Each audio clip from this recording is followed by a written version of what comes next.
Okay, so tonight we're doing something a little different. And honestly, I'm pretty excited about this one. Oh, yeah. We're going to be looking at just a single source tonight. Just one description.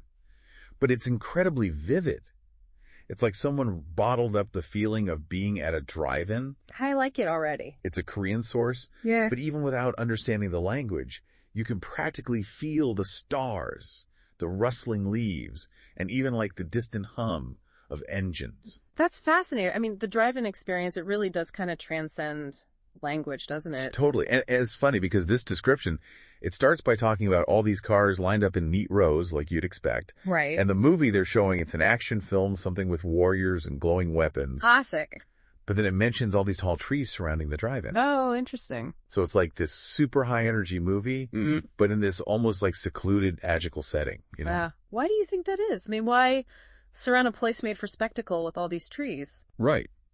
Maybe it's to highlight the peacefulness of nature against all the action on screen, you know, like create a contrast. Or maybe it's about enhancing that feeling of escape, like stepping into a hidden world. Ooh, I like that. Yeah. And the source, it even mentions like the headlights of the cars being dimmed. Oh, okay. It makes me think of everyone just like leaning in, totally focused on the movie and the atmosphere. You know, I'm actually picturing it a bit differently. And instead of leaning in, I see it as like dimming the outside world. Oh, you know, allowing the movie and the natural surroundings to really take over. I can see that. Yeah. And speaking of the surroundings, the source, it like really goes all out with these sensory details. Oh, yeah. I mean, you have the starry night sky, obviously, but also the soft rustling of the leaves, the distant hum of the engines.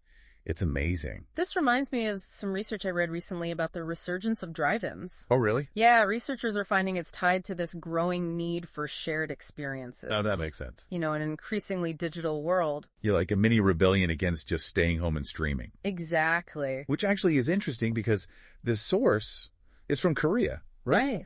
And they have a unique history with drive-ins. I mean, they were actually popular in the 70s, but then kind of faded away when indoor theaters became more common. And now they're making a comeback. Exactly.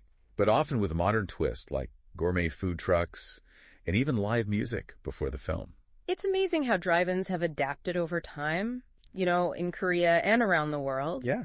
The basic concept's the same, but the details, they evolve to reflect those cultural shifts. That's so true. Yeah. I mean, think about early drive-ins. They used simple speaker systems. Yeah. And now it's all broadcast through your car radio. Right. It makes you wonder, you know, is this Korean source maybe hinting at a bigger cultural shift? Like, are people starting to appreciate those things again? The slower pace, the connection to nature, you know? It's definitely something to think about. And that brings me to my final thought for you all tonight. Okay, I'm listening. Imagine yourself at this drive-in under the stars. What movie would you choose to watch? Oh, that's a good one. What about that film would make it perfect for this experience? So much to think about there. It is food for thought, right? Until next time, folks.